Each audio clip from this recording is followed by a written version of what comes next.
At the day's headlines. An extremely important time. South Korea's president says his delegation's imminent trip to Pyongyang comes at a crunch period in the ongoing peace process with North Korea. Seoul's Trade Ministry will collect public opinion on the revised free trade deal with the US before sending it to Parliament for approval. The government wants it ratified without delay.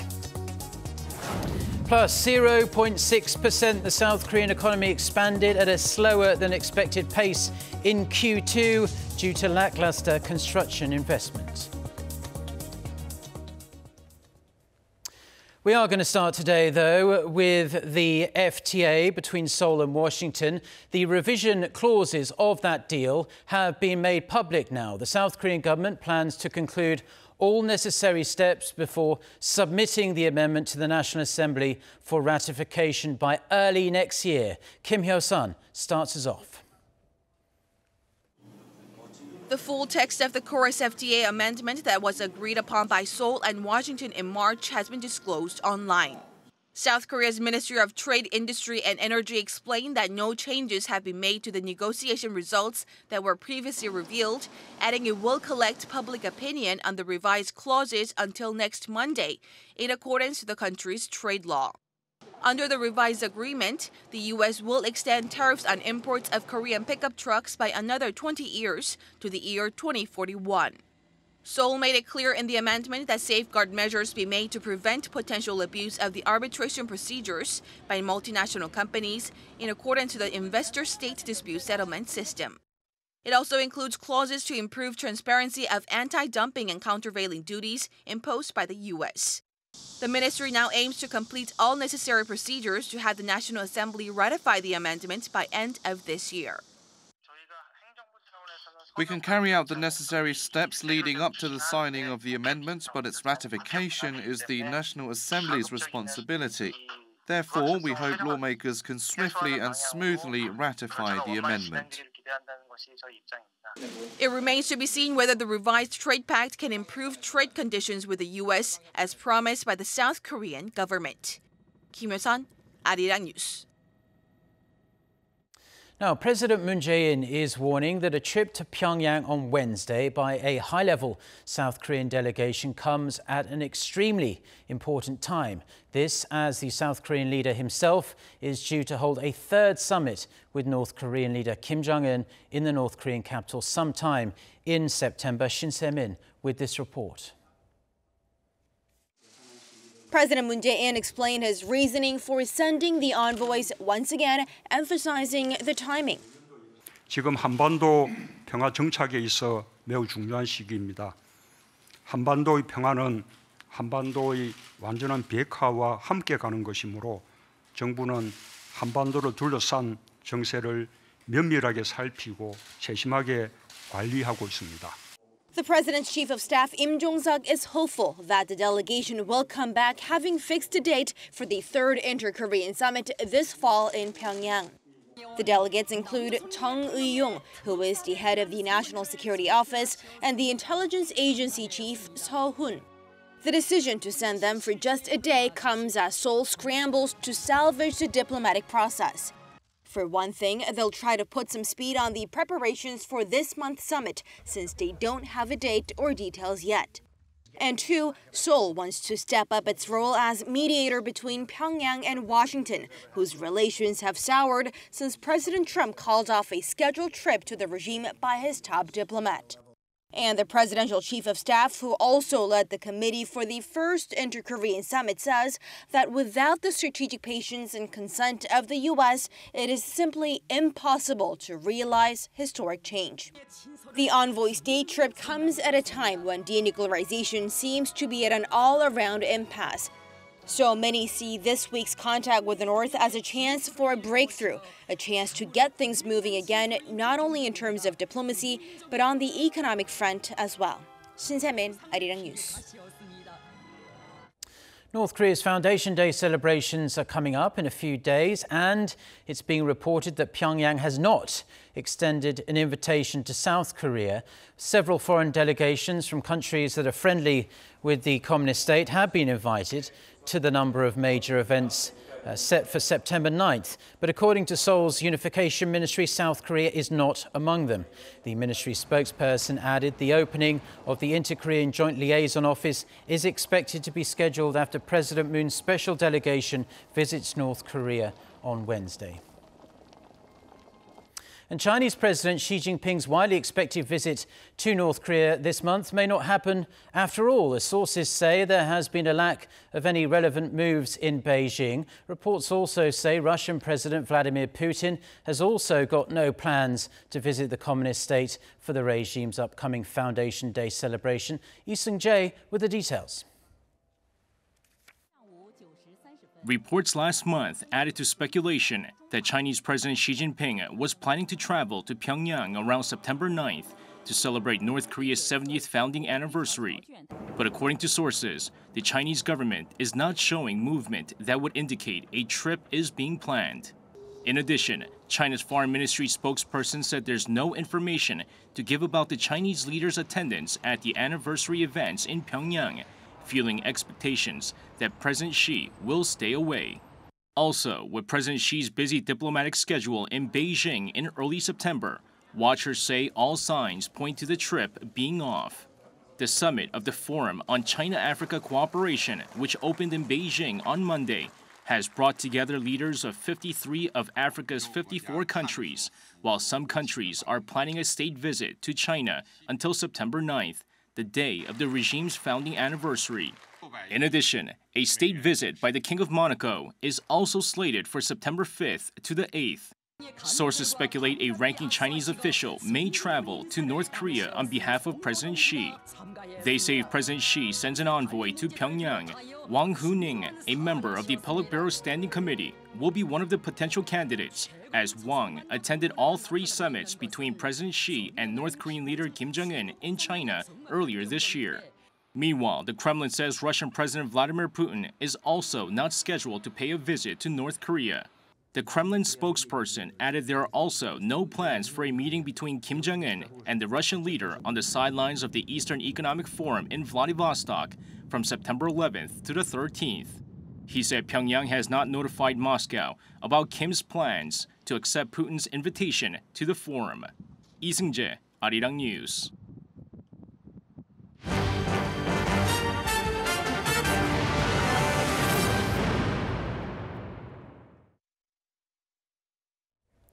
Now let's take a look at some economic news now. And South Korea's economy grew at a slower than expected pace in the second quarter. The Bank of Korea says the country's GDP for the April to June period rose 0.6% on quarter. That's slower than the first quarter's 1% growth and also 0.1 percentage points lower than an earlier estimate released in July.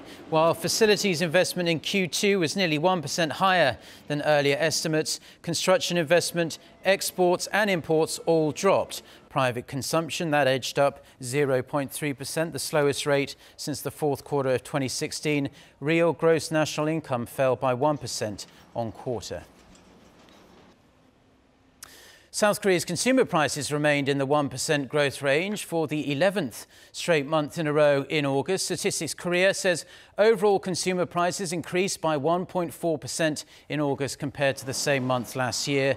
The rate of increase was held back by electricity, water and gas prices, which plunged nearly 9% on year. Prices of agricultural, livestock and marine goods climbed 3.5% from the same period last year, affected by the record-breaking heat wave we all suffered through here in South Korea. Core inflation, which excludes volatile oil and food prices, edged up nearly 1% on year.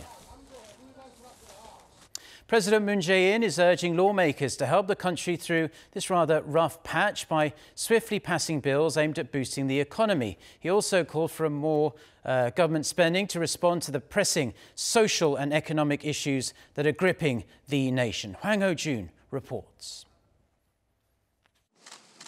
According to President Moon, improving people's livelihoods and boosting the economy all depend on the National Assembly's willingness to join efforts with the government. 민생과 경제에 대해서만큼은 진정한 협치를 기대해 봅니다. President Moon's remarks were made during his regular Monday meeting with his top aides, the same day as the National Assembly kicked off its regular session. He underscored that there are economy-related bills yet to be processed, bills intended to boost the economy by supporting small businesses and the self-employed, and through deregulation. But those laws, he said, won't make any difference if they're not implemented in a timely manner. The president also stressed that neither the ruling and opposition parties can deny that the nation's low employment and birth rates, its polarization, sluggish economic growth, and aging population are pressing matters. To overcome those hurdles, he said, quote, active government spending is needed more than ever. 국민의 세금을 곳간에 쌓아두는 대신 경제 활력을 높이고 일자리를 만들고 국민 삶을 개선하는 데 쓰기 위해서입니다. The government recently proposed a 9.7% budget increase for next year, which would bring it to over $423 billion if approved by the Nat'l Assembly, Korea's biggest budget ever. Part of the active government spending will be a pension increase for senior citizens and people with disabilities, not to mention the government giving a monthly allowance of $90 to the parents of more than 2.3 million children under the age of 6 to ease the burden of child rearing. The president's call for action comes as his approval rating dropped to 55.2%, according to local pollster Realmeter, because of the worsening economy. It's his lowest rating yet. Some blame the administration's minimum wage hike and its policy of income-led growth, but President Moon says things can change if lawmakers work together. Hwang Ho-jun, Arirang News. Now, over the next 3 days, the chairs of the country's three main parties will be giving speeches on their agendas and viewpoints at the National Assembly. First up is Lee Hae-chan, the chair of the ruling Democratic Party of Korea.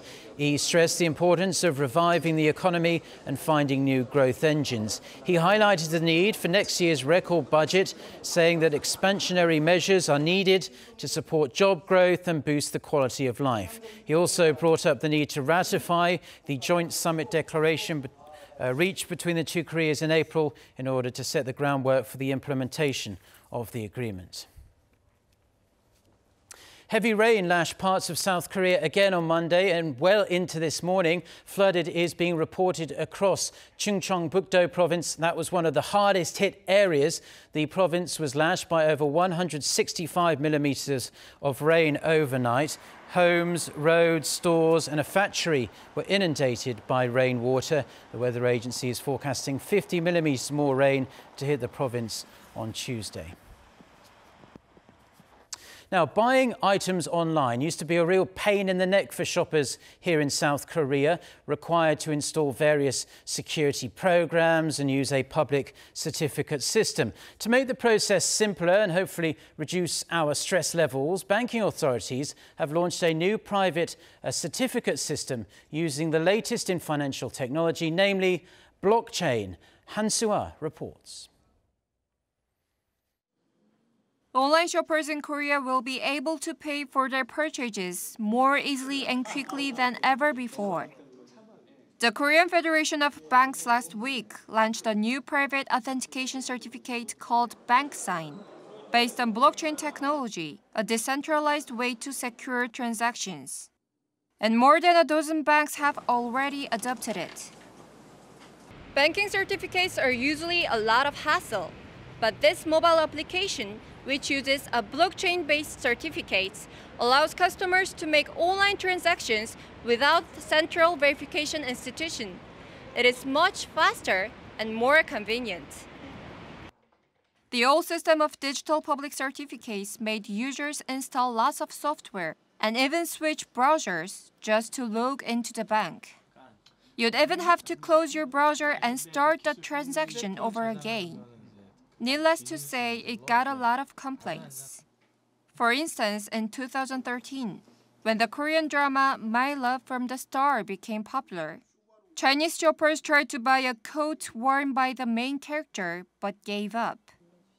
Laws were changed in 2015 so that online outlets don't have to use the public certificates, but many vendors have stuck with old habits.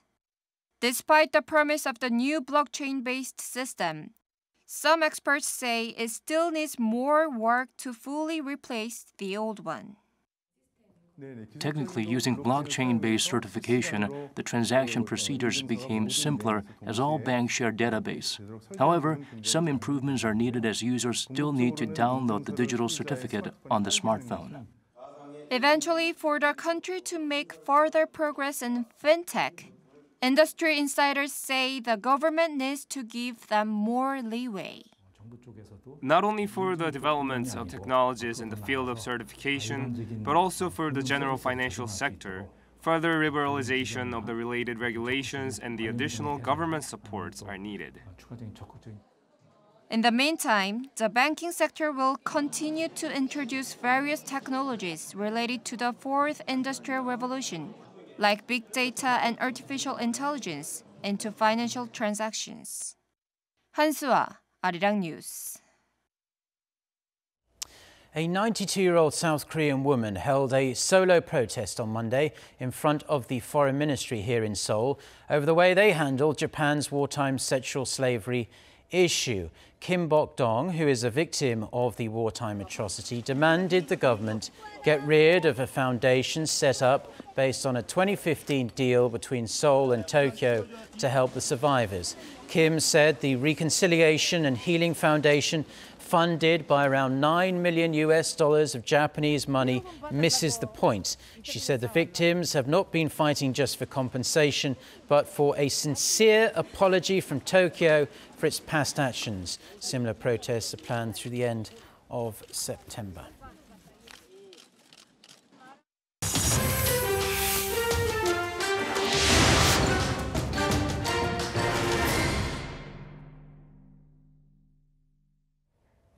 Now, a court in Myanmar has sentenced 2 Reuters journalists to 7 years behind bars, accusing them of breaching a law on state secrets. For more on this and other news from around the world, let's turn to our Noah Adam. So, Adam, what kind of reaction has this sparked around the world? Well, Mark, as you'd expect, the reactions in general have not been positive. There has been a global outcry over the court's rulings, with many condemning the decision as a travesty of justice and severe blow to press freedom in Myanmar. Walone and Cho So-u were investigating violence against Rohingya Muslims in the country, which Myanmar's military has been accused of being responsible for. The incident has been a thorn in the side of Myanmar's de facto leader and Nobel Peace Prize winner Aung San Suu Kyi, who has been widely criticised for not speaking up about the issue. The court on Monday found the journalists guilty of violating the colonial-era Official Secrets Act when they collected confidential documents. The pair have maintained their innocence, saying police officers handed them the papers at a restaurant in the city of Yangon moments before other officers arrested them. A police witness is also said to have testified in court that the restaurant meeting was set up to stop the journalists from reporting on the Rohingya crisis. The UN, the EU, the US, along with a host of other countries, have called for the journalists to be acquitted. The two have been in jail since their arrest last December. Argentina's President Mauricio Macri has announced new austerity measures in an attempt to control the country's currency crisis. They include new taxes on exports and cutting government ministries by half, though it is not yet known which will be axed. The duties on agricultural exports would be a rollback, also on one of Macri's key campaign promises. Monday's announcement comes just days after Argentina's central bank raised interest rates to a world record of 60%. Macri said the new measures were needed to control what he called an emergency and to shore up the peso. The currency has lost more than half of its value against the dollar just this year. An archive of more than 20 million items is said to have been destroyed in Sunday's fire at the National Museum of Brazil. There have been no reports of any casualties in the blaze at the 200-year-old museum in Rio de Janeiro, but museum officials have described the loss to Brazilian science, history and culture as incalculable. President Michel Temer said it was a sad day for all Brazilians, adding 200 years of work, investigation and knowledge have been lost. The museum contained artifacts not just from Brazil, but also from ancient Egypt, Greece and Italy, and it was also home to Lucia, the oldest human fossil to have been found in the Americas. While the cause of the blaze is still unclear, is under investigation, government cuts and inadequate fire protection systems have been cited as possible factors. Brasilia had cut spending on culture and education to make up for the billions of dollars spent on the Rio Olympics. The third World Nomad Games is underway in Kyrgyzstan with nearly 2,000 athletes competing in a wide range of traditional sports. The biennial event started in 2014 to revive, develop and preserve the cultures of nomadic civilizations.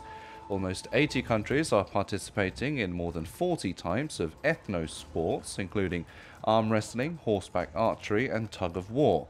The competition will run through September 8th, and Turkey is scheduled to host the next edition of the Games in the year 2020. Arirang TV, meanwhile, plans to air clips of the event in its documentary Meet the Central Asia later this month.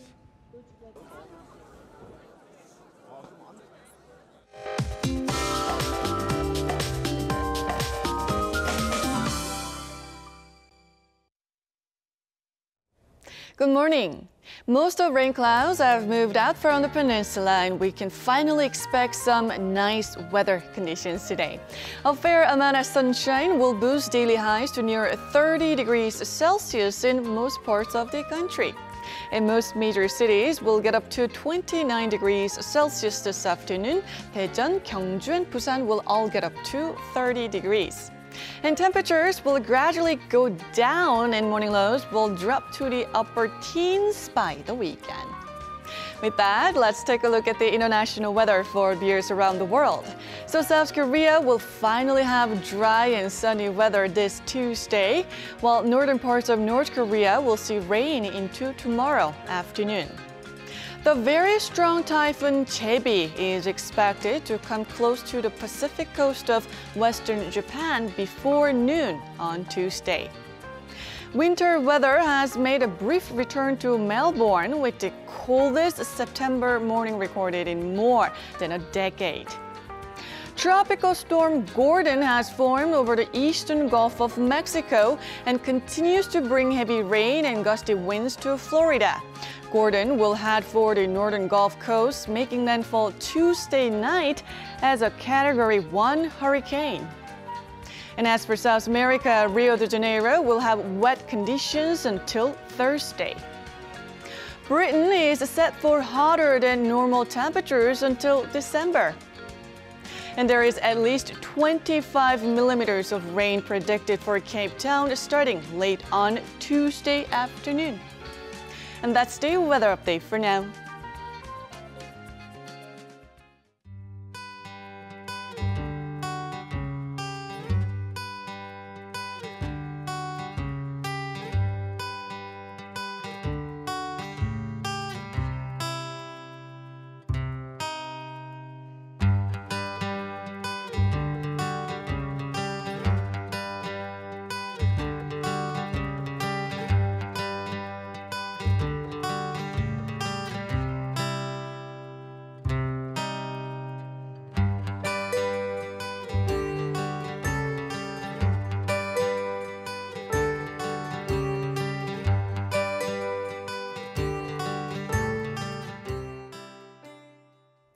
Well, that's all we have for now. Do stay tuned to Arirang TV. We will have our next newscast for you. That's coming up at noon Korea time in a little over an hour and a half from now with our very own Lee Ji-yoon. So until then, goodbye.